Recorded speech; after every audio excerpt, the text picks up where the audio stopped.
And we've been following early voting here in Connecticut all week long. Since polls opened on Monday, nearly 210,000 voters have already cast their ballots statewide. Fox 61 political reporter Emma Wolforst has been tracking this. She joins us now in studio with what we know. Emma.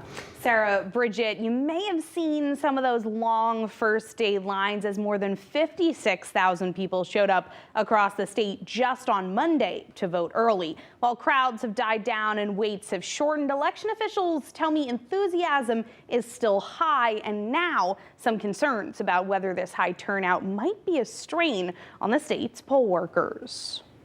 Friday morning, Governor Ned Lamont finally cast his ballot. He tried to vote early Monday, but long first day lines caused him to leave. I thought it was a grade A problem when there were so many people here. I came on the very first day. It was a 50-minute wait, but today it's a 5-minute wait. Take advantage of it. It's really convenient. The governor is one of 210,000 residents who already voted across the state in Connecticut's first general election with early voting. It has been crazy in the best of ways, I'm very happy to say. The town of Darien has seen more than 2,000 voters in the first 5 days. Deputy Registrar Corey Freight says that's about 13% of the town's registered voters. People are very grateful for the work that we're doing, very grateful for our poll workers. One difference between election day voting and early voting, voters won't run their ballot through the tabulator machine right after they fill it out. Instead, they put it inside a sealed and signed envelope and into a secure ballot box.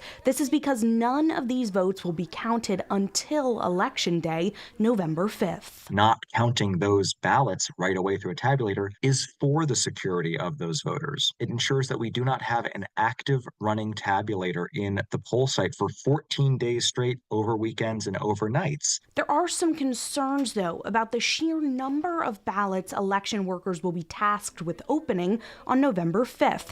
Friday afternoon, state Senate Democratic leadership sent this letter to the Secretary of the State's office, writing local registrars of voters will be inundated with opening and counting early ballots on Election Day. They added, "We believe it is of the utmost importance your office be prepared to offer any and all assistance and guidance to local registrars." They asked the Secretary's office to respond with a plan. I certainly won't lie, it's daunting. Towns and registrars can always use more resources and support, but we are keeping an eye on these ballot numbers and doing some mental math based on the past experiences of our counters and our expectations of how quickly we can process on Election Day. We will stay as long as it needs. We will recruit as much manpower as we need and train as many poll workers as we need to ensure that the election is counted in a timely, orderly, and legal manner.